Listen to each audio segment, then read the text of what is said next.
Thinking Game, episode 16. So, today's podcast is understanding business. You know, when people say, oh, it's just business. It's all about the business. It's just business. So, we're going to try to look at both sides of the track. Corporate, the company business, and you. Understanding you are a business. Looking at life as I'm a business. The company's a business. We come together. They need my services. I need their services. And we make something beautiful. But you got to understand that you're a business. Not just that you work there, but as a business, you have a plan, a strategy in place, and you understand when it's time to make moves and when it's time to, explore your options or whatever. So, yeah, just like them, you're the CEO of your life, mm-hmm. right? That's a business. What you produce. Mm-hmm. Imports, exports, you know what I mean? What you bring to the table, what you market, how you market yourself, you know what I mean? As far as your advertisement, how you look, how you present yourself, all that. That's a business. Mm-hmm. You know what I mean? So you want to be an asset to them and their business, and then you can move on. You know, you can merge with other businesses, you know what I mean? Even your life, you know what I mean? Whoever you choose is your husband, wife, your spouse. That's a merger, you know what I mean, of assets, resources, skills, and things like that. And there's benefits to almost everything you do. Like, what are you doing as the CEO of your life to build? You know what I mean? What can you learn from the business that you work for that they're doing? You know what I mean? Some things aren't personal when you have to move around, when you have to maybe distance yourself from this people, or from these people, or from this company. When you level up, there's different things, you know what I mean? And, making yourself desirable. Okay. So, ran across an article I seen today before I came, we recorded, and it kind of can cover one of these things we're talking about. It's all about business. It's a business. You got to understand that you are a business, and you have to demand, negotiate things, or you have to want some things for yourself as well. So, we're going to flip to this article real quick. Because nobody wants to pay you. They're going to want to pay you. They want to pay you the least. It's not personal. They just want to get things for the lowest price. All right. Justice for, I hope I'm saying this right, Janika Perry.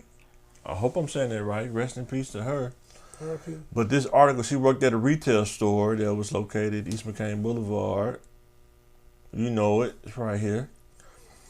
So, on Sunday, January the 16th, she came to work despite not feeling well. She approached a manager complaining of not feeling well and having chest pains, but despite COVID policy, she was encouraged to return to work instead of being asked to take time off. Now, before we get into this article is about Arkansas worker was made public. You can get to this article on Twitter. Go to arkansasworker.com, as you can see here. We're gonna break some of these paragraphs down.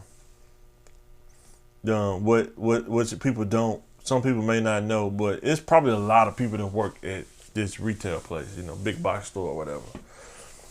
So, when she told her manager, like I said, she was having chest pains, but despite COVID policy, she was encouraged to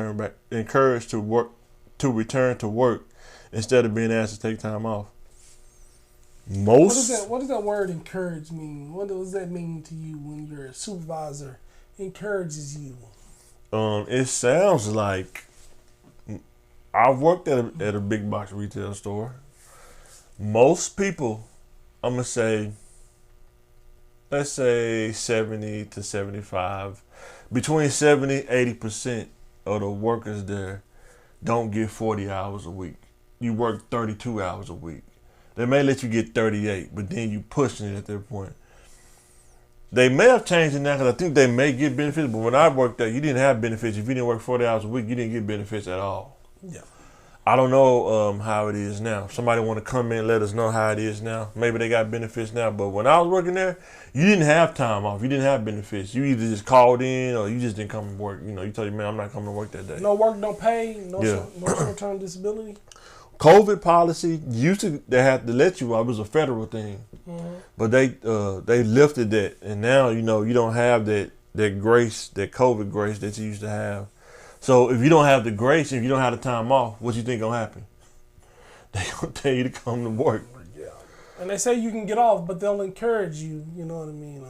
There's that word again, to come in and work through it. So I got another point when we get through this. I'll talk about this. By 9:54 p.m., she had developed a bad cough and went into the bathroom, accompanied by another female worker, who then left the bathroom. She was having a heart attack, but her phone had no signal reception from the restroom. Now, working at the big box retail, because happens all the time. Mm-hmm. Not saying she was wrong, not saying she did something wrong. Well, what I'm saying, a lot of workers, they go to the bathroom because you can't be bothered in the bathroom. I don't know if it's like a federal thing, but they go hide out in the bathroom. So not saying she was doing that, but if she went there with another girl, they probably going back there, taking their break and using the bathroom, probably talking. She was sick. Well, in this particular case, we're talking about other cases where a lot of people. But it's typical though for people to go kind of go in the bathroom with their phone. You know what I'm saying, and kind of watch YouTube or something for a few minutes, then go back to work.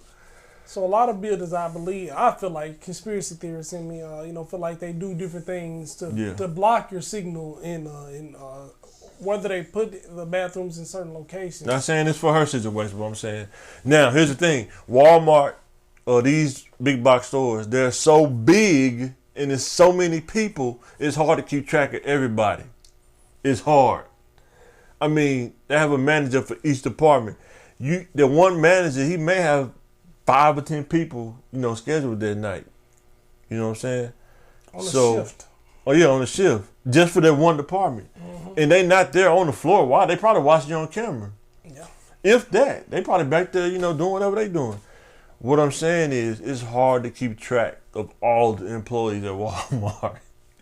It's insane how many people that work there at one time. If you actually go to Walmart or these retail stores or Lowe's or Home Depot, you should think about how many people are actually on the floor that work there. Yeah. And you don't even know sometimes the people go to the bathroom. If you're not paying attention, you don't know. Yeah, exactly. And I think in this case, that's why they kind of maybe did a buddy system situation, because she had already complained that she was feeling sick. So she went with a buddy, which I think was a great idea. Mm-hmm. But like I said, they probably encouraged her friend to return to work as quickly as she possibly could after. Call you on the intercom. Michael, can you please come back to work? We understand that Sarah's sick, but we need you on the clothing aisle, please. But Rachel, you're not sick. It's not your job to take care of her. So, which left her in a situation where she was alone and sick in the bathroom, and it's a very tragic thing that happened. Multiple 911 calls were made without the calls reaching the dispatchers. A male maintenance worker heard somebody calling for help, but it wasn't reported to management. Now, this is interesting because there's so many layers to this one little paragraph right here that you have to think about what's going on here and stuff like that. Now, this paragraph right here, she made the call. When you in those bathrooms, sometimes the reception is terrible because it's like it's got all the tile in there and it's way in the back of Walmart. And that's what I'm saying. Of any of those stores, they're built like factories. There's a lot of steel. There's a lot of concrete and things like that. And I think maybe conspiracy theory, they position those bathrooms in there maybe to not get as much reception. So a male maintenance worker heard somebody calling for help, but it wasn't reported to management. Now, this is the hard part because if you're a man, you can't not go in a woman's bathroom, bro. I'm not taking that chance. Not in my job. Yeah, you can't do it. Now, as far as him reporting it, I don't know. You know what I'm saying? That's a whole nother thing, you know what I'm saying? But most dudes, like I say, you can't go in a woman's bathroom, man. Just out of respect for that, you can't go in there, man. Mm-hmm. You know what I'm saying? You got to be careful about that.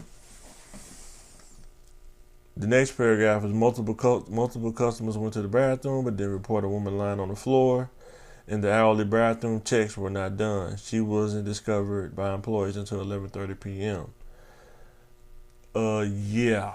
A lot of times those bathrooms, like I say, when you in Walmart, there's so many people that go through there.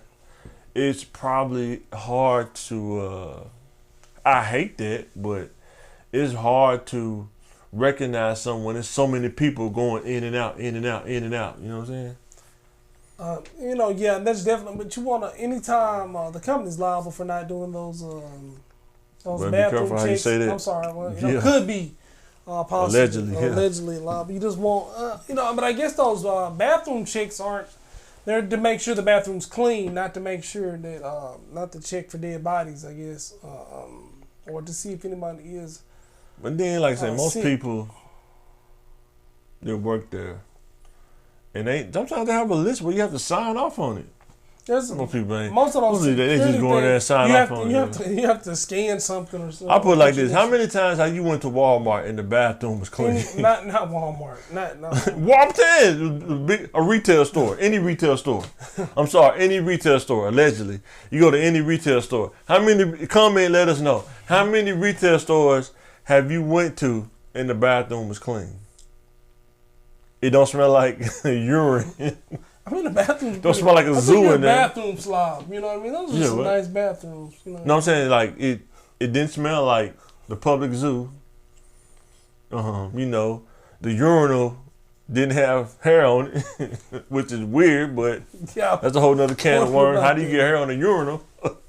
Get some people shed. That's the men's bathroom. That's what you see stuff like that. He's like, I don't know, I don't get it, but a whole nother can of worms.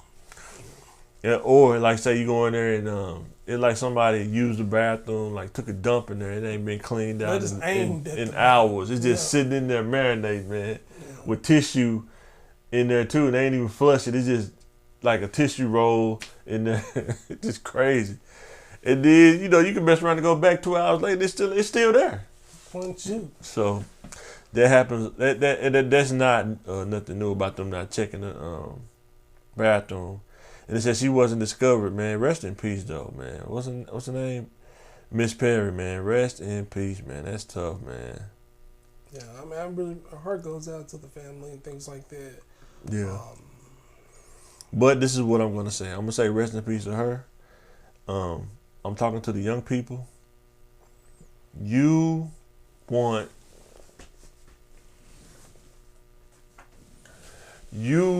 Reason why we telling you to level up and get your education is because when you work at jobs like these jobs are not designed to be your career.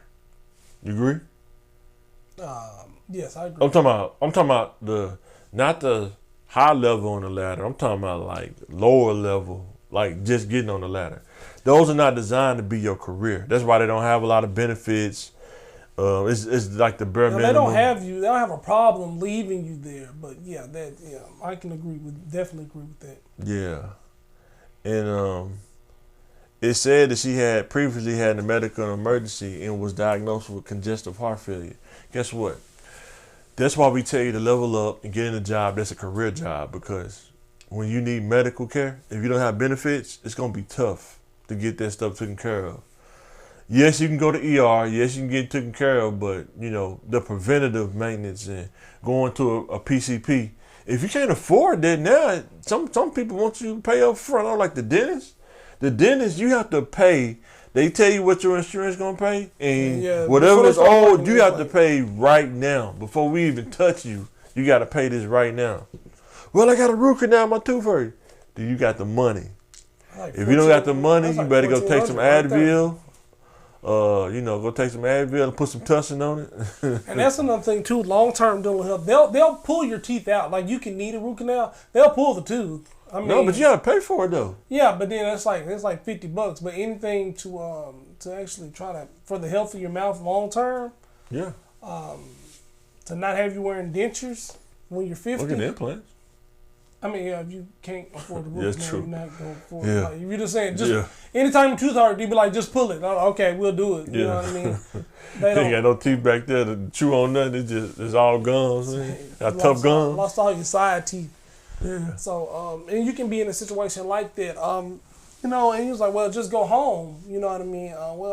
She couldn't afford to go home. We don't know about her particular case. And a lot of times when you work at retail stores, if you don't have that vacation time, if you don't have that sick time, you don't have short-term disability, you don't work, you don't eat mentality. Working in retail, you probably don't.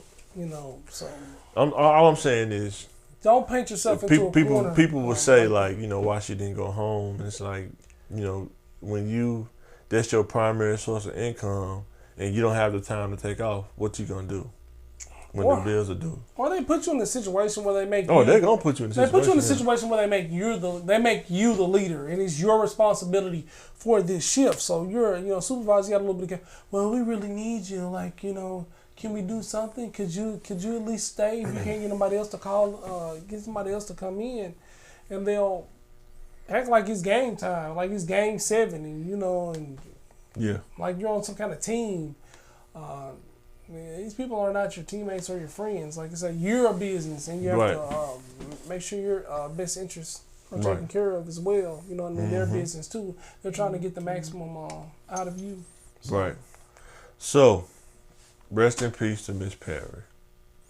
But we want to talk about, like, understanding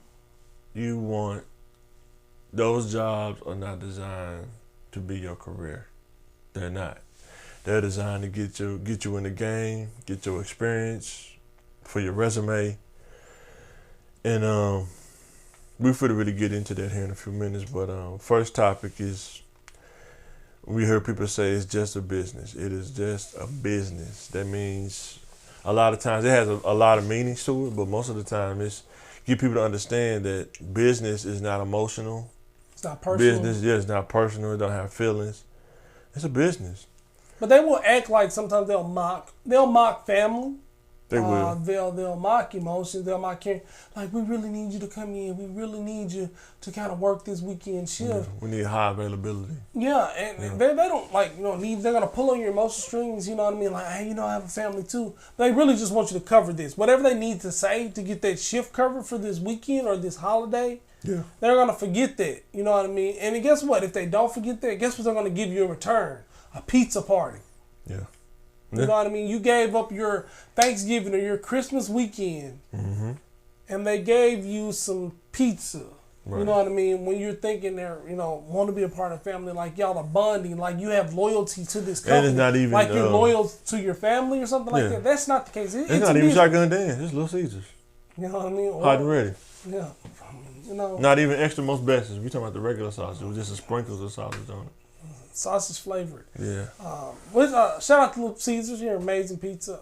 Love it. You think so? You think that's amazing? I think it's really good. You trying to get endorsed by Little Caesars? I'm just saying a good all pizza. The Little Caesars you can eat. Sometimes it's the simple thing, you know, cheese, sauce, crust. My kids, they like the cheese bread. They love the cheese bread. Like they don't want like pepperoni and nothing like that. It's like my son say, just give me cheese bread. I'm good. All right, cool. What do you dip it in? What do they call it? Crazy sauce? Nah, we don't do crazy sauce. You don't do that? That's a mess waiting to happen, bro. Especially in your car. You don't want that on you. Like real marinara. But they'll sometimes guilt you into stuff, lean on you, you know what I mean? Make you feel, try to attempt to make you feel that this is, you know, your responsibility. This is a family. Don't let us down, you know what I mean? But at the end of the day, it's a business. They need those shifts covered. Yeah. If you get sick, if your family dies, you get 2 days and maybe a card, then that's it. If you die, business goes on as usual. It does. It will. The next day. Probably legit, if you died, they might stop production for 30 minutes. But as soon as they get you out of there, everybody else has to stop working. Your family might be tore up unless you're the CEO or something. Maybe. You know what I mean?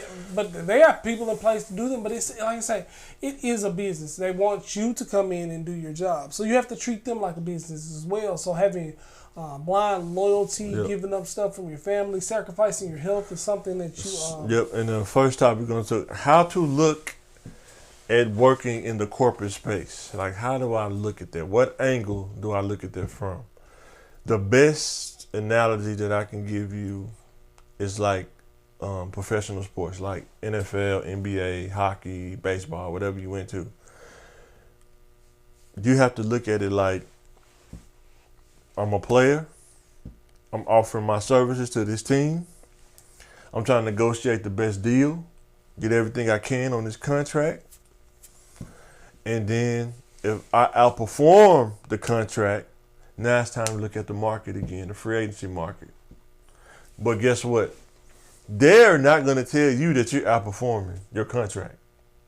Just like the NFL is not going to tell the player, hey, you're outperforming your contract. We should give you a raise. You have to have an agent to come in there and negotiate for you in the NFL. Now, in the work world, you don't have an agent. You are your agent. You have to know your value. You have to know how to add to your value. You have to understand what you're worth or why you're there for. That make sense? Exactly, yeah.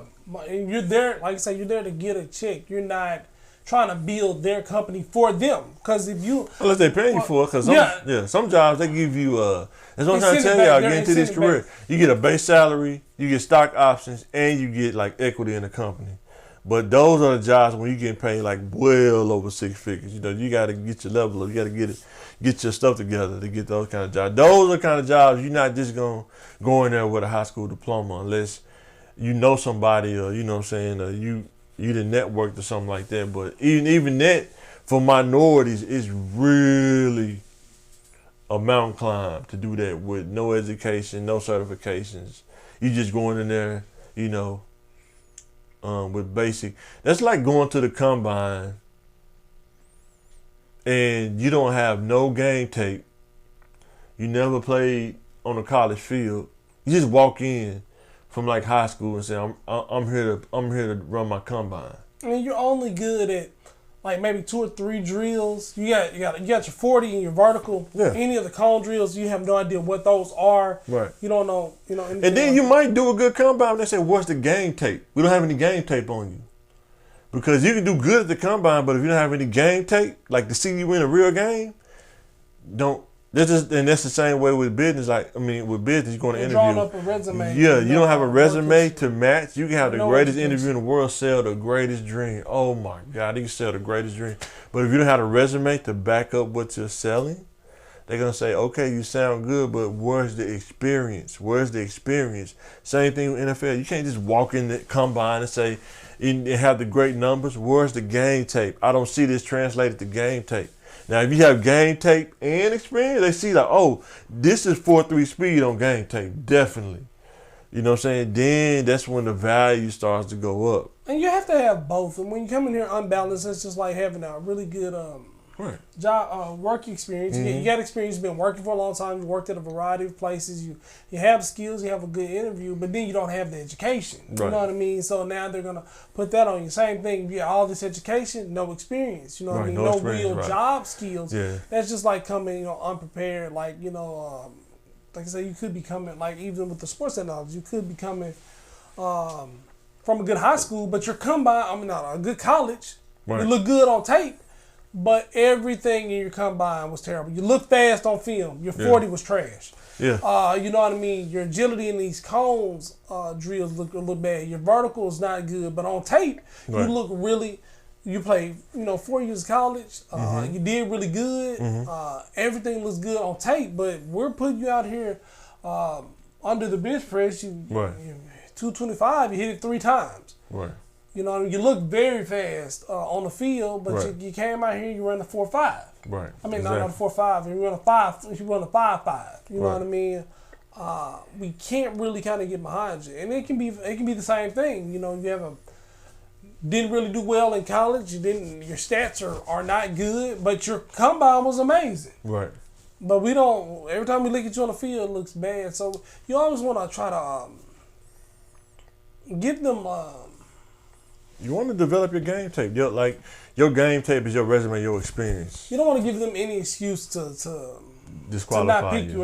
You don't want to disqualify yourself as well. I'm sorry, I got definitely. lost a little bit. And the next topic is understanding how business communication works. Like understanding. A lot of times, like we talking about last podcast, people be saying, I have my degree or I have this and that, and I still can't find nothing. Or you have that young person like, why should I have to invest all this time, all this time to do something? We're gonna answer both of those questions right here. Business communication, right? The book can't teach you everything about business communication. That's something you have to work and get the experience on. Different jobs have different atmospheres, different languages, different lingos. You have to understand that. Working at a hospital, doctors gonna have a different lingo. Nurses gonna have a different lingo. Patient care techs gonna have a different lingo. Scrub techs gonna have a different lingo. You can't just walk in off the street unless you can pick up on stuff fast, and unless you're good at that, and just be a scrub tech. You have to get some training. You have to understand the lingo when a doctor say, pass me the number 8 scalpel. You know what I'm saying? Do you know what that mean when he say that? Or pass me this tool. You know what I'm saying? If you don't know what that mean, you're going to pass him the wrong tool. He's going to look at you crazy. Because you in surgery, like live. Like a scrub tech, if the doctor say, give me this, he expects you to give him this. You know what I'm saying? The same, it's anything. Like, if you get a degree in business, or let's say you get a degree in accounting, you probably need to know some stuff about accounting, like ledgers, crunching numbers, data sheets, Excel spreadsheets, different formulas. You probably need to know that stuff. But a lot of times you get so used to doing the book work that you don't understand the hands-on part of the job. Yeah, or the culture of the job. I mean, your personality don't fit. That's another thing too. Your personality has to fit that job. That's where experience comes in. Yeah. You know what I mean? That's why, because a lot of people are like, well, I got, this education or not. Like, why does experience matter? It's just certain stuff you just don't have to go over. You're not a new grade. It's just certain stuff that you just know after. Like, that's why they say it's weird after 2 years or after 5 years, a person is this type of worker. Because once you survived in the environment, you just know how to talk. You understand the culture and things like that. And see, there's another thing. One skill set that can give you great value, in my opinion, is being able to find the answer to something without somebody having to show you every time. Can you look up and find something without somebody holding your hand every time? Now, in jobs, I've seen it over the years. There used to be a time where you would start a job and you would go through a lengthy orientation about what you're doing. Now, you mess around and start the first day. Once you get everything downloaded. You show somebody one day. Yeah, and that's it. Sometimes, now you got some nice people. I recently job I work at, everybody was really cool with showing you stuff. But you got some jobs, people are pricks. That's it. I'm only gonna show you one time. I'm gonna show you this one time, and you have to figure it out after that. And sometimes it's like you're in a thing where it's a 50-point thing where you're learning. It's like 50 points that you have to go down. I'm only really gonna show you one time. They'll give you a notebook. You take notes. You give yourself notes on the phone, and you're responsible for knowing that, after one time, maybe two. And then after 2 weeks, after your 2 weeks orientation, which was really, no, they're going to consider it 2 weeks. Right. And that's what it's on there is orientation. But really, you train with somebody for 8 hours, and then they gave you a notebook, and boom. So after, there's no questions really after that, and there's really no questions after the 2 weeks. You're being paid like everybody else, so you're being asked to perform like everybody else. Well, I'm new. Well, can y'all help me? Can somebody do this? You know what I mean? So you can be in situations like that. Understanding, communication with managers, or like I said, I worked in the IT jobs where small companies. Small companies, you have access to talking to executives and stuff. You can learn a lot from them, but you gotta know how to talk to them though. You can't just talk to them like I'm talking to Jay. Yo, what's up, man? You know what I'm saying? You can't really do that with them. Some of them you probably can, but you gotta let them come at you like that first, and they come with experience. You know what I'm saying? Now, some jobs you can't talk to the executives at all. It's like, you better not say none of them. You have to understand it through experience though. You know what I'm saying? Definitely feel the vibe with people. Some people are naturally people, and they can understand when to talk, when to not talk. Certain times you get in the Uber, some Uber drivers you can talk to. Some of them are overly talkative when you're trying to figure out where you are in a different city. Right. And the Uber drivers just kept steadily, you know what I mean? Exactly. Or sitting down at lunch, you see, your supervisor or your director, you just come sit down at the table with them. And they're like, well, who are you? And then I'm looping back to what we were talking about earlier. I was telling them a young person would say, why do I want to invest my time in education? If you get this done, if you learn about yourself, Learn how to communicate in the business world. Get education in something that makes sense, not in water polo dancing. Get a bachelor's degree in water polo. Get a bachelor's degree in something that makes sense. Based, if you want to live in Little Rock, and you knock 4 years out, you can knock. Man, I'm telling you, before you get a family, before you have kids, if you get that knocked out by 25, talking about just a bachelor's, by 25, dude. After that, you can just focus on. That's taking your time too. Yeah, that's taking your time. You can just focus on getting the money after that. It's your career after that. Now you just watching the market, the job market. And also, not only just getting the money. If you get those things out of the way, sometimes you get what you have to do done, so you can do what you want to do. Right. Let's say you wanted to do the water polo dancing thing. You know what I mean? Once you get a nice, there's never going to be enough money. But once you get a nice little income coming in, you have a career going. You can also pursue that. No, I'm saying, but you don't want to get a degree in it. No, that's what we're saying. Once you do what you have to do, now it affords you the time. Right. And the luxury to do what you want to do. And you can explore your passions and your dream with water polo dancing. Right. If that's something that you definitely want to do, but it's kind of hard to be broke, poor, undereducated, and you're trying to be a professional water polo dancer. You know what I mean? It'll be a lot easier and a lot more enjoyable if you got food on your table. Right. With your job, career, and your education out of the way. If you get that work that you have to, done a little earlier. I think one day another episode we're gonna talk about like the value of having benefits and stuff like that. Like how valuable is that? It's definitely valuable for real, especially if you get a job that pay for some or someone pay for all your medical benefits and stuff like that, whether you have family or not, or they'll pay for you and you have to pay for your spouse and kids. And let's talk about benefits. Even let's go back to your dream, your passion, water polo dancing, or your art degree, whatever that is. A lot of jobs have tuition reimbursement. They pay for school. If you want to work in higher education or you work at a college, some of the benefits of the job will allow you to live your dream without paying for it. Like the first time you go to school, you're probably not going to be working at a job that's going to help you with your tuition a lot of times. But you get what you need to get. And then now you're working at a corporation that's going to allow you to, now you can go get your degree in water polo. We're going to talk about this in a few minutes. Well. I need to write it down, but if I get the youth to understand this, because most people, they when they looking for a job, they worried about the perception of what people think of their job.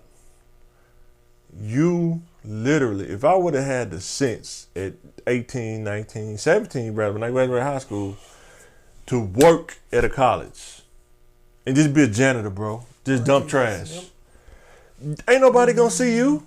You may see somebody, maybe once, maybe. And then you gotta look at the people which one of your peers are you gonna see? You're gonna see your other college going peers. So you work at a college. Most colleges, if you work at the college, they will either do 50 or 80% off your tuition. If you work there, they allow you to take like maybe two or 2.5, like maybe 2 classes during the day, and then you take one in the evening. But dude, you can work there and take 1 class a semester and be working there at the same time getting paid. Plus get your student loan while you working there. No problem. Everything's right there. You don't got to pay for park because you work there. Probably come out of your check. So you got a parking space. You got the classes right there. You work there. Now you get the discount. So guess what? If you get the discount off your tuition and your student loans only pay for the rest of it, you got extra now. Yeah. That you can invest or do whatever you want to do with it. Barbecue, fish fry, but it'd be smart to invest it. And that's the kind of stuff I'm trying to get you to understand the strategy of. But before we get to the strategy, the next thing in business is how hesitation can affect your business progression. This happens to a lot of us.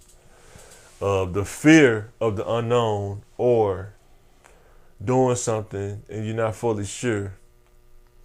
I had to teach myself over the years when I was younger not to be hesitant. If I did the research, if I'm underseeing the stuff unfold in front of me and the opening is there, why not take it? Like, it's weird. Like, a person can get talked into doing something crazy. Like, say, a dude can get hyped up to go rob a bank, but then you tell the same dude, you can go to school for 4 years and make more money. Oh, no, I don't want to do that. But then they go rob a bank, though. No, I'm just, yeah, and it's you know what I'm saying? Yeah, and it's, and I think that's a good example because one day we can see something one day. Like, one day we'll make a decision. We go in this bank, and then we come out with the money. Mm-hmm. Okay, that was a couple hours. You know what I mean? 10 one years day. fair time. Yeah, and the consequence can be 10 years. You know what I mean? Like that. But when they see something, they're seeing 4 years of something that they could fail at any day, and it's not guaranteed the money at the end of the rainbow. That's too much uncertainty for them. But like you said, but today you might know whether you're gonna have the money at the end of the day, whether you're gonna have the money for the bank robbery or you're gonna be in jail. You know, but there's 10 years that you could be thrown away. Boy. People like Fast Money Chance, they can see their future one way or the other. That's true. With the 4 years, like, well, I know if I give up halfway through, what if this or what if that? It's a lot of things, and their minds are constantly changing. There's a lot of time to change your mind or be talked out of it or talked into it. It's just not as simple as what we call it, analysis paralysis. Mm-hmm. You analyze it for so long that you don't do nothing. Mm-hmm. Like, man, you know what? I want to try it, but I want to be network analyst, but I want to sell peanuts. But I also want to do. No, it's like this. I want to be network analyst, but how much time is it going to take? What about the manager? Is it going to be stress? What's the stress level? How much do I need to know? Are they even going to be hiring for that when I go? How much are they going to pay for that? What's the atmosphere like? By the time you get through all that, they didn't already hire somebody. Yeah. You know what I'm saying? So another hesitation is sometimes you get comfortable. Where you at? You're just comfortable. But I'm telling you, in today's job market now, most jobs, they don't give out raises no more. Whatever you come in at, that's where you locked in at. Yeah. You get a review every year, but I think that's a federal thing. They have to do that. But do you get a raise with that? Probably not. And then if you do, it's probably 3%. Yeah, and it's always going to be on a scale of 1 to 10 with your work performance. They're always going to put you at a 5, 5.4 max. Or they'll do an 8 or 9. You just never get 10 all the way across the board. You never get 10. They won't do ever. You have to, as a manager, you have to talk. Like, you have to explain why this person in detail why you gave them an 8. You don't have to explain anything. No, they ask for that. Like anything over. Yeah, but that comes with business communication and it's just a business. I can do it. Some of that stuff, it's the same language over and over. They just put it in exactly. there. So, but with fours and this and that, you know what I mean? You don't have to do any of that. And see, that's the thing too. When you're dealing with, let's say it's just a business, you have to understand how things work and not be emotional about it. Like when you work at a place, you know what? They do reviews every year, but guess what? You're not gonna get a raise. It's how it is. You want to go get emotional about it and raise sand about it, man? You can mess around and lose your job. What's up, you know what I'm saying? No problem. Bring that turmoil to yourself. You can be a businessman and say, okay, that's totally fine. I'm not here for that. I'm here to get the experience. I'm going to build up my resume. And when it's time, we can either renegotiate the contract or I'm going to be a free agent. Yeah, exactly. Sometimes take those emotions and take that rage and put it into yourself. Like, man, I'm tired of this. Use that as motivation to either level up your or people undercut you, bro. Sometimes the manager may take more money and may not even tell you about it because that may have been your age. Kind of like with Aaron Rodgers and Devontae Adams. Dude knew he was finna get negotiated for another 100 mil, whatever it was. And Devontae was waiting to get his money, man. That ended up trading him, man, because he wasn't going to get paid, man. Now, dude was sitting there, Aaron Rodgers in there complaining and said he wanted a better player. And he ended up losing the player, bro. He's told, I think he made mention to one time, he told, I think when Greg, what's that dude's name? One of them other receivers, Greg Jennings was there. Yeah. I think at one point he told him, hey man, just chill, be a team player, man.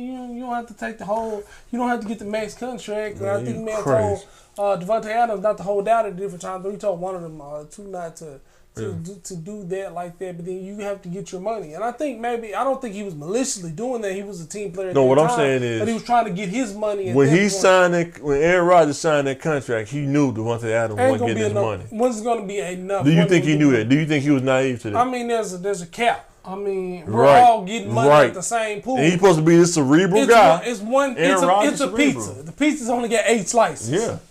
So he knew that he was going to take 4 of them things. And Devontae Adams, sorry, man.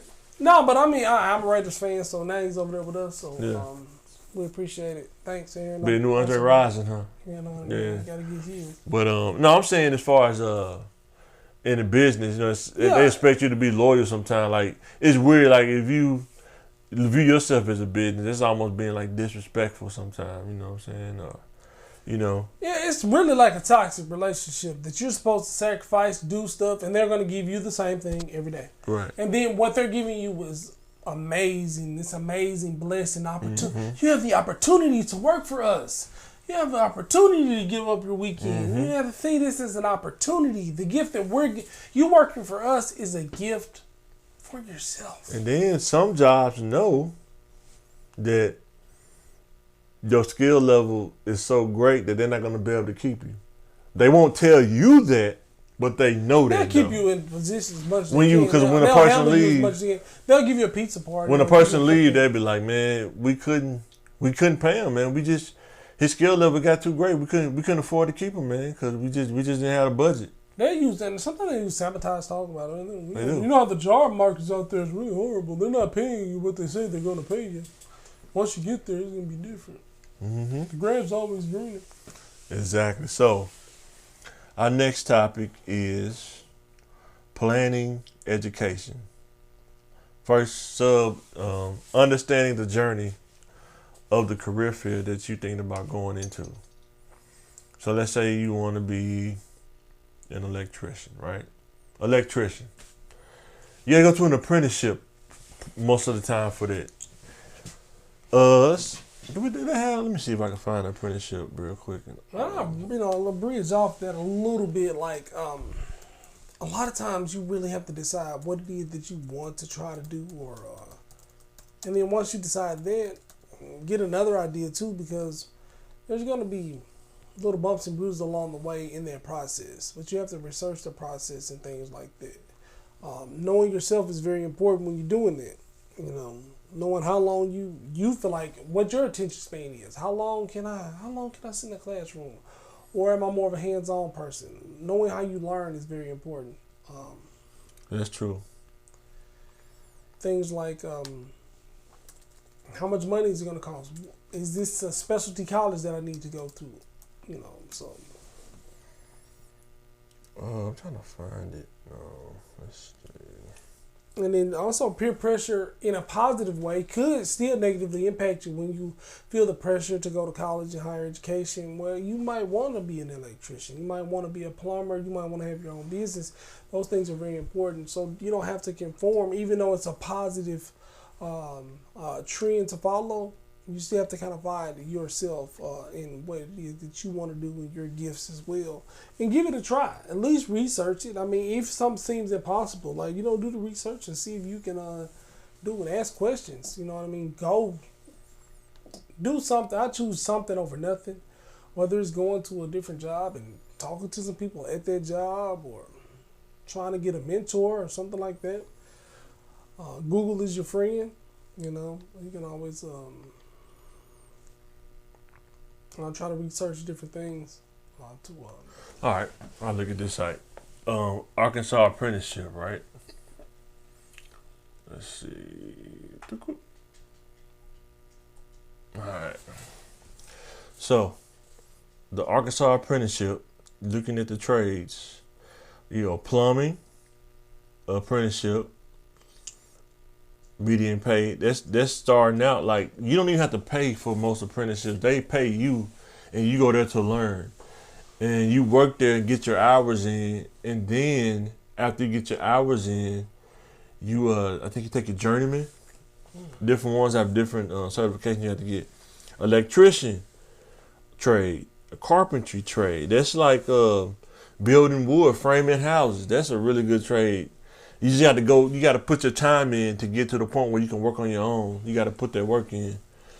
HVAC, AC. You got most of these newer houses they build, and they got to have HVAC in it.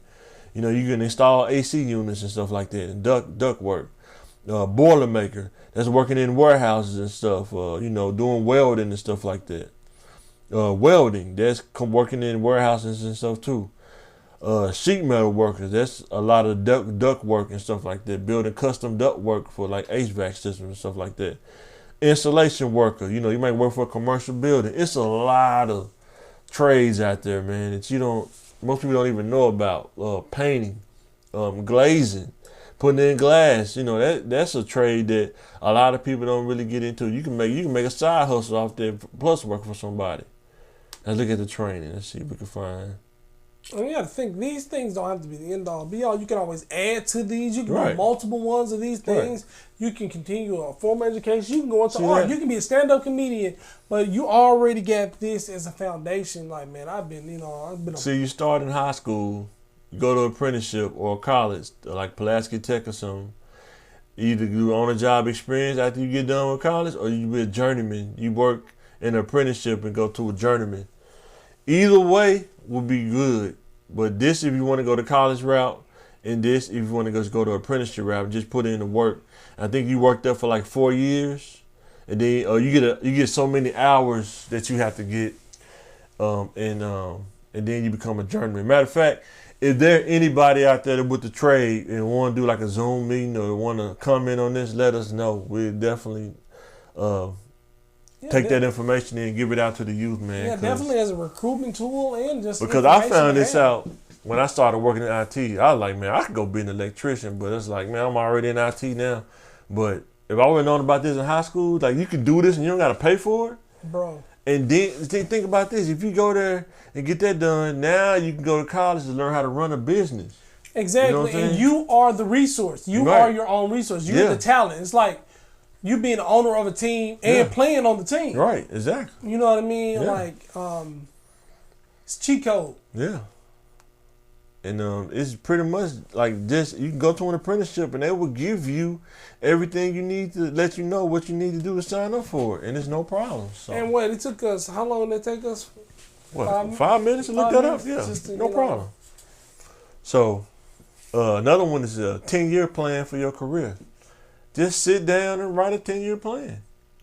Because one of my teachers told me, you either make a plan or you're going to be somebody else's plan. It's your choice. Because Walmart got a plan for you. Or what, retail? Yeah, retail store, they got a plan for you. You're going to come here every day and you're going to put on that vest and you're going to go to work every day. You're going to stand up on your feet on some, what they call it, anti-fatigue mat, which don't work. Or you're going to be walking this concrete stove with this concrete slab in your back, feel like it's about to fall out.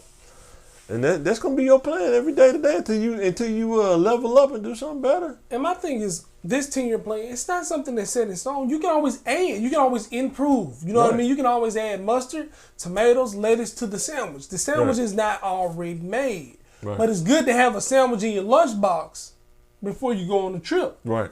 You can always add and you can take stuff out. But let's go ahead and pack a lunch so we can have something. So you can have a plan. And it's good to have a plan. And having that 10-year plan, you can change it. You can. But let's put one down first. Exactly. Right. Let's put one down first. I know that sounds like a really simple step, and a lot of people don't want to commit to something for 10 years or make those plans out. But like I said, you still have you're 10 still years in control. go by so fast. Oh, man, God. I'm telling you. 1 minute you 20, the next minute you 30. Jesus. I'm telling you, it happens just like that. You'll be 30 before you know it. You'll be like, man, what did I do in my 20s, man? Swimming, I mean, like check to check is like drowning. Like, you're just trying to get above that water every time, and next thing you know, you swim 10 years doing that thing. So to live on your own and not have to borrow money, pay all your bills, and have something left over. I'm telling you, it sounds simple, but it's not that simple. You got to have discipline. You got to understand what your priorities are. And you want to make minimal mistakes as you possibly can. Now you can't control life, like a tire blowout or something happen at the house, but that's what you want to do with the extra. You want to have that put up or have something so something like that happens, you know what I'm saying, you can be able to cover that. That's why I say a lot of times people don't want cash cars because they think something's going to happen. Well, if you're making enough money and have that money left over, you can take that car to a mechanic and get it fixed versus keep paying a car note. A high car note every month. Yeah, I mean, just have a cash car. Even for decent cars, it's nothing to have a $500 or $750 car note. Like, man, $750 car note. That's more than some mortgages, bro. Yeah, but it's real common now. Yeah, I bet. Yeah. Once you make it to the second, we're not talking about third, fourth tier. You know what I mean, or high. Once you make it to like second tier, a lot of people will sacrifice to have a better car even in their house or the other situation. That's fine. Whatever floats your boat. You know what I mean? I know people who have four roommates in a house and they got a Mercedes. Yeah. You know what I mean? Because that's what they want. You know what I mean? They're smart to see one. You know. Yeah. And I mean, what's the purpose of a Mercedes if you live in check to check? I mean, what? And then if the brakes go out, you gotta get a brake job done. You spending $2,000. Well, what's the point of making $70,000? You know, and you got a roommate. Or like 2 or 3, you know. Like, some people like that. I mean, you got people now. Because you get to have more stuff. You have more. I guess. But it's really kind of crazy. But maybe that's their 10-year plan. Some people don't want to be independent. Some people don't want to be lonely, though. They don't want to be independent like that, though, too. Some men, I guess. You know, most men, I don't know. I've always wanted to have my own stuff, own my own stuff. That way, nobody has no kind of say-so or control over what I do because I pay my own bills, take care of my family. You know, me and my wife, we take care of the family as much as we can. And we have our own circle. Can't nobody come in that circle and tell us nothing because we pay our own stuff. You know what I'm saying? Yeah, and that's another thing, too, being a man with a family versus sometimes when you're just a man, men can be real minimal. Mm-hmm. That's not flossing. And I guess sometimes they can help you focus, but then sometimes they can lower your standard of life. But like I said, with the 10-year plan, with the modification, I think that goes right into our next topic. Yeah, understanding that opportunities will pop up while on the journey. So we got that happens all the time. Like we got that 10-year plan, and we're talking about modifying it. So those are those opportunities. Just because you set a 10-year plan doesn't mean it's stone. If you got let's say you got a 10-step plan on your 10-year plan, right? But an opportunity presents itself that is going to help you skip 4 steps. You don't stick to the plan. You use that opportunity to skip those steps. Right. Or that put you in better position. I'm going to say skip. Sometimes that feels negative or like you're cheating. Yeah. Sometimes different things put you in different... I know, like I say, me right now, I'm on a plan right now. Working full-time, going to school, just about full time, and doing the family thing. And let me tell you, it ain't easy. Some days, man, you be flat out tired. Some days, you doing homework up to your neck and homework. But guess what? The plan that I signed up for called for that. And at the end of that plan, I know it's gonna be great because I already got the experience. I've been in IT over 9 years. All I need now is the paper. I need a degree.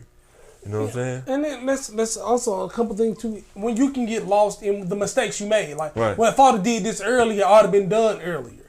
And this is so uncomfortable. Well, he wants to be comfortable. So a part of the plan is to put myself in a better position, right? So I can start to live life the way I want to live it. Right. Well, you can live life and not have to always, do I don't want to say shortcuts, but it's like I want to be able to go to Disney World, take my wife and kids, stay on the resort, and eat on the resort. Not have to do nothing, just pay for all of it. That's what I'm trying to get to.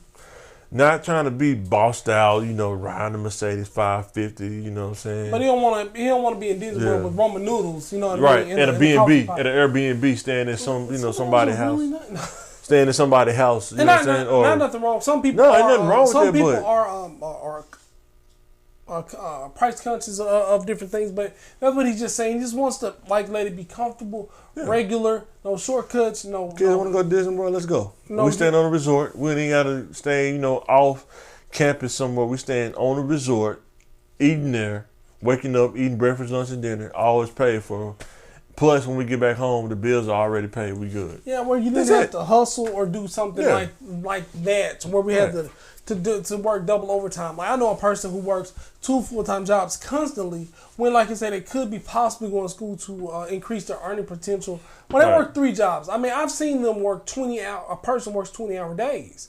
Well, these are regular jobs with no future to anything being better. What people don't understand is. It's base salaries out there. You don't even have to work 2 jobs. You working 8 to 4, and that's exactly what we're. That's what we're. And you got time off. You got to get all the time off in the world, and you get. Or you're working bankers. You're working bankers hours. You know what I mean, and different things like that. Yeah. So for sure. Getting on those opportunities when they pop up. Along with your plan. You know what I mean. Yeah. That just kind of all works together. You got to keep your eyes open. Have a plan, but don't be so tunnel vision that you don't see the opportunities that are there. Like if you go to school for accounting, you need to start looking for like an entry-level accounting job or something in business where you can be close to them, kind of network your way in, or you find an entry-level job and say, hey, I'm going to school for accounting. I would love to come in and learn your company's accounting practices and be a part of your team while I'm going to school. Yeah, you know what I'm saying? Like, do an internship you or something like that. You have a teacher who's been teaching accounting for 20 years. Yeah. Like, I'm pretty sure they know somebody. Yeah, maybe. Talking to them, developing a relationship with them, different things like that. I know, like, sometimes you don't realize you went to school with people that might be your supervisor or director or something like that. So just kind of pay attention to the things that's going on around you and take advantage of those opportunities that pop up. Debate topics, we're going to kind of tie these into the topics we talked about earlier.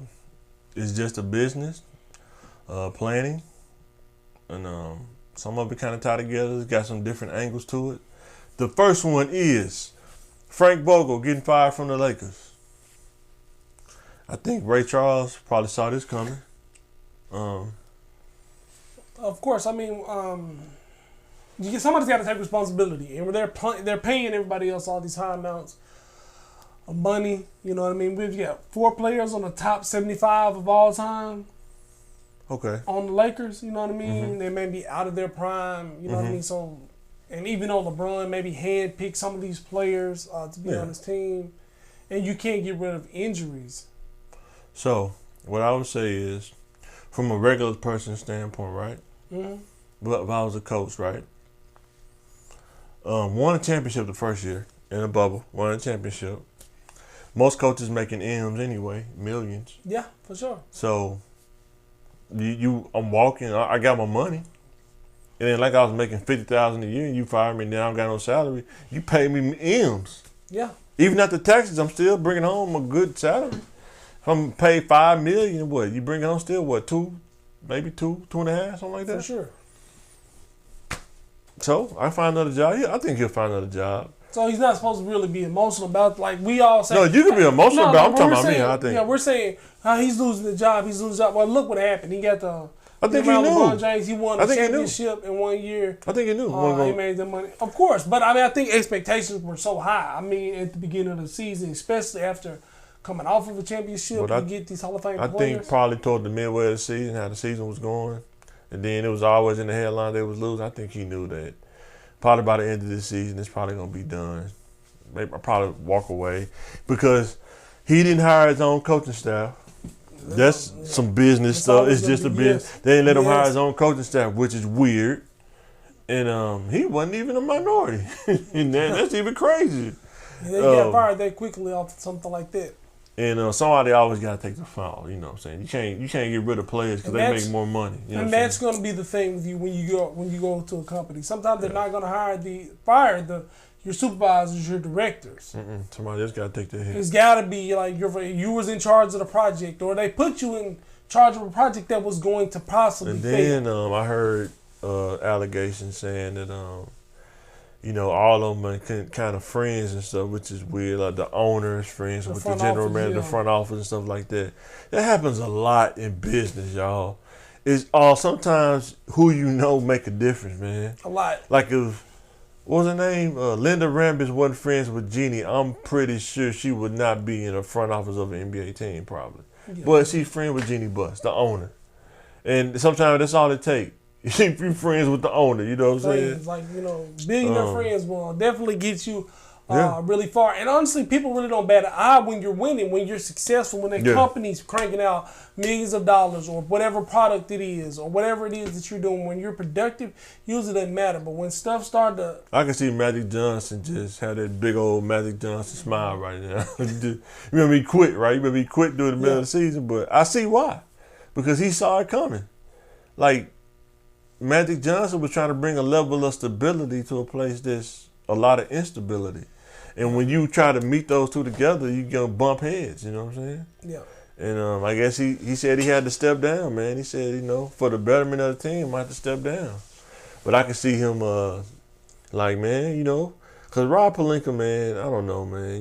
He was Kobe's guy, so I think that's why I see Jeannie higher, because he was Kobe's guy. But I think, man, it was he was good by default the first year because they had a pretty good team. Yeah. And they won the bubble. But now, when you see somebody the first year, they always look good, right? They're inheriting somebody else. And then second and third year, we're going to stay even with when them, he got to make decisions. Yeah, now he got to make decisions and stuff. Now you're starting to see some stuff unravel. You're starting to see the cracks and stuff. You know what I'm saying? And people was hating on Magic Johnson, saying, the team he picked, he really kind of picked that team and he just left. He said, I'm not going to deal with the other stuff. I'm a billionaire. Why do I have to deal with this for? You know what I'm saying? And see, that's another thing, too. Not being afraid to get out there on your own. Like, I'm not afraid to be without this company. This isn't what I want to do. This is something I'm going to take my business away from that business. You know what I mean? And we're trying to get you in a space where you can do that. When you're at a job, that may be a retail thing, and you having, chest pain. You don't put your health, you don't put this business above your own health. Right. This wasn't serving him, and he felt and he moved around, even though he's been a part of the Laker organization basically from the get-go. And then understand how business communication work, right? Communication like on a team, right? Everybody knows their role. Russell Westbrook, I'm trying to think, what kind of person would he be? He'd be that guy on the job that said, I'm just going to do it my way. I don't care about everybody else. I am who I am. I'm going to do it my way. And if it mess up, he's like the bull in the china shop, man. Like, y'all hired me. You know what I mean? Like, yeah, exactly. Like, you're the blessing to the whole company. Yeah. And just because we hired you, mean you can do whatever you want to do. I wonder, did he ever think about, you know what? I don't have to go like I was playing when it was a team I was playing by myself. I don't have to go 100%. I can just play at 80%, and we'll probably win more games. Just make sure I get the assist, pass the ball, get everybody involved, and we're going to win the game. Instead of doing the same stuff I've been doing. So sometimes the reduced role can be a better role. Right. Even at starting at a new job. Yeah. Like where I had to do everything myself. Well, now you're in a different environment. So don't come with the same energy. You know what I mean? Like that. Be more natural. You don't have to work every weekend now. Right. Just like stop. Like slow things down in your head. You know what I mean? And then LeBron is what, 36? 30, is he 36, 35? Yeah, I think so, yeah. Imagine playing at that level at 36. I don't think a lot of people understand playing an NBA game of jumping up and down, physicality, 48 minutes. A lot of y'all can't walk. How much that tax your body? A lot of y'all can't walk 48 minutes. A lot of y'all can't even walk through Walmart from end to end. With Crocs on. Yeah, with Crocs on. And he's playing better than everybody. Like most nights when he's on the court, he's still trying to outscore these people. He's 6'8", 260, bro. Carrying that around. Like if you ever see somebody 6'8", 260, most people ain't lean like that, but if you see somebody that's 6'8", 260, like you ever see somebody like in a grocery store, you walk into like Walmart, like man, this dude is 6'8", probably like 240, man. This dude is a stalker in Walmart. And now we're talking about then you think about LeBron, you like, man, LeBron is this and faster, and he's still the best. Yeah. Man, that's crazy. Well, what he's doing. Yeah, so the next topic, and this is talking about understanding your value. Baker Mayfield value is decreasing by the day. Yeah, so. They trying to trade him. You know what's crazy? He's not even a minority quarterback, bro, and they did him straight dirty. You see how they told him, like, we're not talking to the minority? We're not talking to the Oh yeah, we did talk to Deshaun, and yeah, we're But gonna I go thought ahead and y'all get rid of wasn't you. in discussions. Yeah, we had to do better. We But better y'all value. said I was doing really good, and We that did. I was You were. that I was getting better each You year. were, but it's a better value. I mean, it's a better value, man. But I led the team to the playoffs. So if Baker wouldn't have voiced, in my opinion, if Baker wouldn't have voiced that on social media, that goodbye to the fans, if he would have just held his peace and just would have been like working and working out and stuff, I think his value would have been better. But when he said, "Thanks for fans for everything that you've done," other teams were like, "Why am I going to trade for you when you finna have to release him?" They gonna put that pressure on you. Yep. Unless somebody quarterback get injured and they say, "Well, let's go ahead and trade for him. Let's just throw some picks in there. Let's trade for him." But because what's the name just passed? Rest in peace to Dwayne Haskins, Jesus, man. yeah. I mean, I thought Pittsburgh was gonna try on to the make a move freeway? for him. Yeah. Yeah, I thought Pittsburgh might try to make a move for Baker. They still may try. They may be working on it now, but allegedly, who knows? But so what was Baker Mayfield drafted at? Man? he's number 1, I think. So he's a number 1 draft pick, and that could be like in normal situations that can be you, highly recruited to a company. Yeah. You know what I mean? This, that, and the other, and you're doing well. Like you're doing good. Everybody has their little ups and downs, but you're doing well. You're producing, and you're getting better, and you're gradually doing better. Right. So I'm doing good. I'm not late. I'm not absent. I'm doing a good job. I've got some commendations. Matter of fact, I did better than I did last year. Right. I did better. I did my best. And they can still come to you and say, "Hey, we're going in another direction." Yeah, no problem. Without question. Nothing you can do about it. I mean, but I did really well. And then the same, when you check your emails and you're doing good and these people are offering you jobs, right? They're telling you the grass is greener. Come on over. Now they know you're about to get fired. And guess what? You know what happens too? A lot of people who don't get the education and they find that unicorn job, they're making the money like that, and they brag about, "Oh, I don't need my education." They get in a situation just like that. They bring you in, they recruit you, make you feel all hot and fuzzy.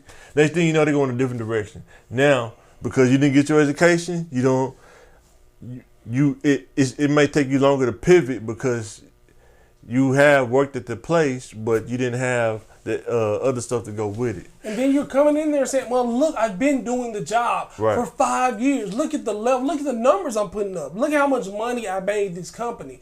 Look at how many employees I manage." And they're looking at you. "This is what we're going to pay you. You don't have the the weird thing about IT that people don't realize? When you have the years of experience and you really put your resume online and have it out there for people to see, recruiters call you. They tell you the money up front. They call you like, "Hey, this position I thought you was interested in.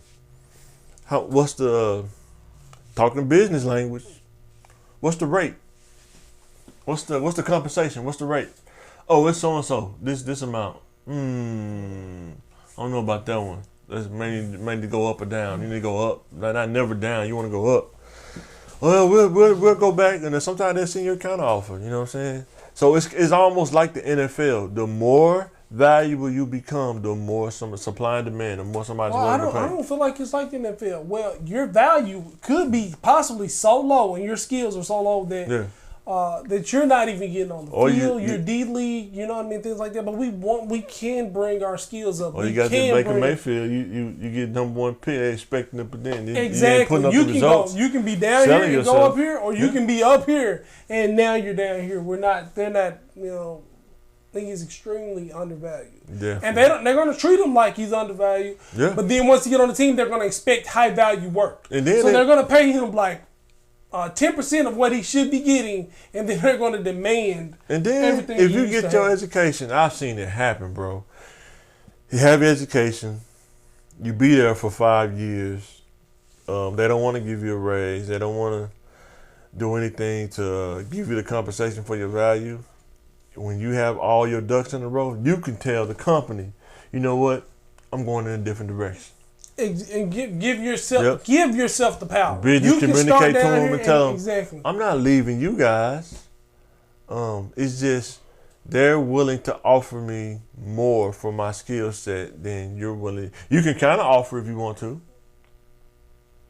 but if not, but we can't do that. We can't, blah, blah, blah. We're stuck in a position, like, and a lot of times you can do that. If you're with, and it's unlike a personal relationship, a professional relationship can get real funny.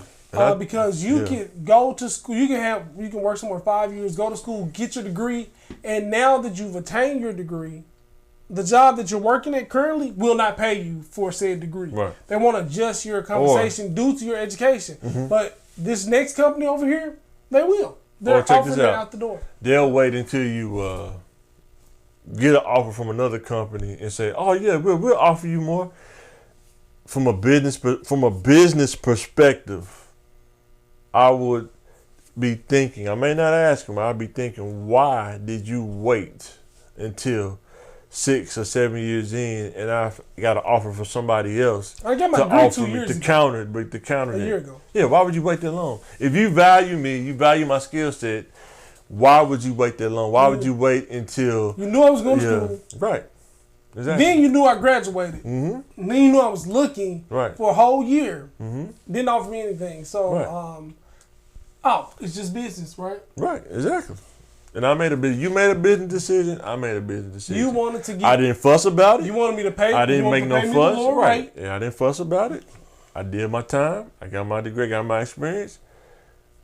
I gave you the time to do what you need to do. You never responded. You never said, we going to take care of you. You never said none of that. So when it's time to hit the market, why... From a business perspective, where the emotion coming from? And that happens in business. They think you being disrespectful because you're looking at other jobs. Oh yeah, they start cutting off access early. They don't want to give you a good reference. Yeah. You know what I mean? And it's like now they make all this money. Almost. Exactly. They're being really toxic, and they're taking stuff personal. Yeah. When they told you it was business, when they couldn't pay you. Mm-hmm. But now you're moving with your skill set. Well, we tried to match the offer. He didn't even want to do this.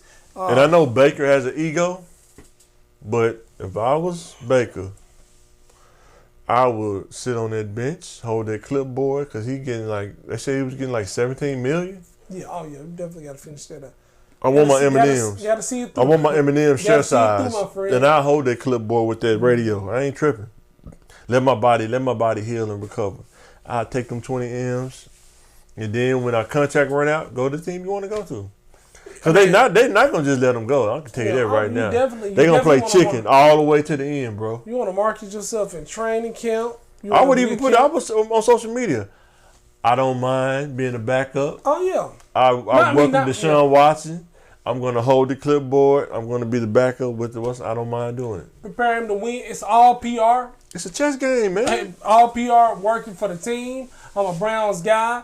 Yeah. I'm going to make sure I look good and working. Matter of fact, I post some workout pics that I'm still working hard, that I'm healthier than I've ever been, and I'm motivated to stay with the team and do whatever I can to help, the Browns. If he get on that TB12, man, he might be all right, though. He get on that TB12, man. Go down there and work out with Tom Brady. Get on that TB12, man. Get buff, man. That dude is definitely. Because if you're a backup, you're not really playing like that, man. You get ripped up. Oh, you ain't got nothing but time then. And you got to train in yourself. You are the investment. Boy. I'm trying to be on the cover of Men's Health. Boy, for real.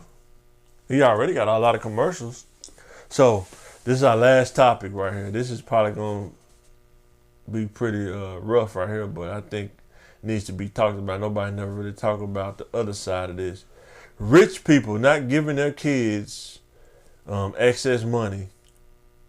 Like, you say, Warren Buffett or Bill Gates, I'm not going to give my kids like a 0.5% or something. Like, it may be still $1 million, but they're not going to get billions of dollars from it. I think Jackie Chan's got like maybe $400 million and he's not giving it to his son. Yeah, because his son was on drugs or something like that, or crazy? Or something like that, you know what I mean? Not crazy, but just on drugs, but just some mental issues. Just feel like you can't really handle that. And you're in a situation where everybody's trying so hard to create generational wealth, and then these people who have it right there at their fingertips, they're not giving it to sometimes their next generation, maybe even in passing, you know what I mean? And, and like, why is that? Do they see something? It's like, well, this is basically going to be killing my kid, you know what I mean? If I give them almost in a sense. The question I would ask them is, did you train kid what to do with money? Were you raising your kids? And a lot of people don't understand. They want to be movie stars. They want to be entertainers. They don't realize is that you are living a regular life. You go to work 8 to 5, and you come home, spend time with your family, you know, if you have a family, or spend time with your significant other, you know what I'm saying? And, you know, spend time, go to bed. When you're an entertainer, you may be on the set of a movie for 2 months in Nova Scotia somewhere, who knows? Or down in the Everglades filming some action movie or something. You may not even be around your family. If you're a top tier actor, you may not even see your family for half a year filming movies. Yep. You know what I'm saying? And the same I'm talking about you ain't even in nowhere near home. I mean, you might be like. You know what I'm saying? But you're making a month. That's what they pay you for, your time. You're providing for your child. You give them and unless your child is on set with generational you, wealth. Yeah. You know, and even as a businessman, you cannot be out here earning millions, possibly billions of dollars, and saying I'm an at-home dad as well. Right. It don't work. No, it don't work like that. You don't get to be the best dad and one of the best, you know, business men in the world or inventors at the same time. Because Warren Buffett, like, is he really at home raising the kids, or is this dude probably researching stocks somewhere, man? Like, dude probably not even wired to sit down and have a conversation with his kids, you know, about money and stuff like that. Maybe he did, I don't know. But it don't seem like with Jackie Chan, dude, you think dude had time to raise his kids? I mean, like a regular family. I mean, dude probably at one dude was in every freaking action movie or Asian, you know, kung fu movie at one point. Or in the hospital from some of these stunts and things like that. And it's like, in a sense, like almost like a professional athlete, you don't get to pass your talent down. And sometimes your money management or your business savvy is almost, in a sense, your talent. You're one in a million. There's not many Warren Buffetts or anything like that, so you don't get the pass. But see, that's the thing. You may not be Warren Buffett, but to understand the foundation of what he's doing, you may be your own person. That's all I'm saying. Yeah. You know what I'm saying? Like, with me being in IT, my kids gonna know about IT. Will they choose being in IT? Probably not. I don't know. I don't really care, but because I just want them to be themselves. But they're gonna know about a computer. They're gonna know how to use a computer, and they're gonna understand how some stuff work about computers and stuff like that. Yeah, their general knowledge about computers is gonna be a lot higher. Right. Now, they may not be.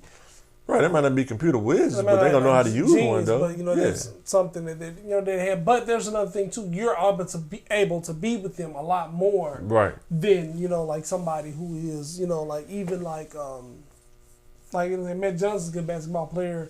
You don't just necessarily see your ceiling. No, he played 82 games a year. Yeah, I mean, that's 40 of them is on the road. 40 of them on the road. I mean, you all the way in New York, man. Your family's all the way back in LA. You know what I'm saying? Yeah, you're doing it back to back. You know what I'm saying? New York and New Jersey. You know what I'm saying? About some of the more instant, billionaires, like where you're one generation in, like you invent something. I don't know about Zuckerberg's kids or anything like that. Do we have kids? I mean, I don't know. I'm not into. I'm not on his friends list. You just said it though. No, but I'm just saying. I don't like. But I'm just saying, like, maybe like a new, like, one first generation billionaire. Like, do you say, hey kid, like, this is how we're gonna manage the money, and this is how we're gonna do it after we die, or even speaking with his grandkids or something like that. How do you really do that? How do you pass? And that's a question. Like, once you get to the generational wealth, like past, comfortable. Like, how do you even pass that down? We just talked about that too. You gotta have a plan, like plan. Like, what's the plan? Like, a lot. And you have to relate it to your kids. Like, listen, this is what we trying to do. Yeah, and even if you're in our annual salary is 100, 150, 250, even 500. Like, you're telling your kids, like, you're going to have to work. Like, you're going to be a doctor too. You're going to be an engineer too. You're going to have to do higher education. You're going to have to work. I don't make enough. See, what people don't realize, $250,000 is not going to be enough for you not to work anymore. Professional athlete, you still have to go to college. Like football, you got to go to college for 3 years anyway, before you can even declare pro, right?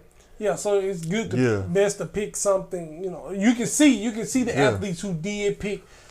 Maybe But everybody they not pick gonna something be an athlete, toward though. something. No, like I said, even if you third string in college and you just got a scholarship, you barely made that. You still want to definitely pick something. Because when you think about it, bro, most people that get their education, work, get the experience, by the time they about mid-40s going into 50, that's when they really start seeing a return on it. Yeah.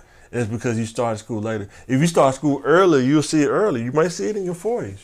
Most chancellors of like a school or chancellor of a campus or hospital, people like in their 60s, bro, making like $400,000 or something like that, if not more. So it's like, you know, I was talking to a cat the other day. We was talking about it at the hospital, and you know, he was saying the chancellor that used to be there was like 65, making like $500,000. It's like, why do you retire? What are you gonna retire for when you're making that much money?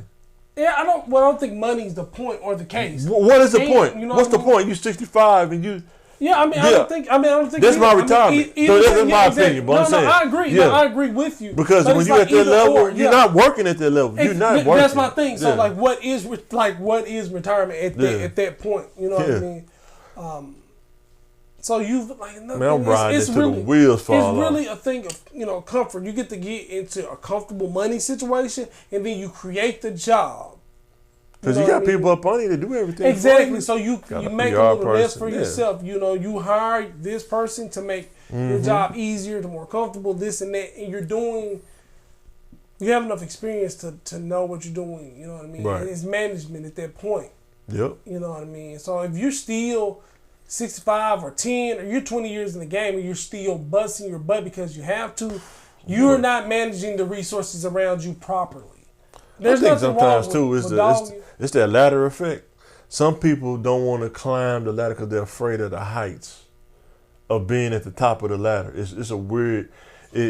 Some people are more comfortable with having 1 foot on the ladder on the ground and 1 foot on the ladder. Like it's instead of being into the middle to the top of the ladder. Yeah. And some people look at the chance and be like, I don't want to do all that paperwork, man. It's too much stress, man. It's like saying I don't want $500,000. I don't want $400,000. I don't want that. Yeah, but it's like another thing too. The view, it's two different views. Right. You know what I mean? You saying that from down looking up. You know what I mean? But it's like, man, what if I get all the way up there and I don't like it? That's analysis paralysis. Yeah. Exactly. Yeah. So it's and guess what? If I don't not like necessarily that they're comfortable down there. They just hate to have to do something that they didn't like it. You know what I mean? But then it's like you're saying, do something else. But most of the people, let's be honest, most people that's on the ladder, toward the bottom of the ladder, like trying to climb on, they don't like what they're doing. So you find a very few. No, so exactly. So you at the bottom, you don't like what you're doing, and then you're looking up there. I wouldn't like that either. Yeah. So I don't think the lack of work is the problem. I think that's some therapy stuff. When we get the answer to why, I don't know. But you don't like it down here and you don't think you'll like it up there. Maybe you don't like living. I have no idea. So no, I'm telling y'all, these people out here making a base salary. Yeah, most definitely. Over $200,000. It's insane. After taxes come out, they still probably bring home more than some people base salaries.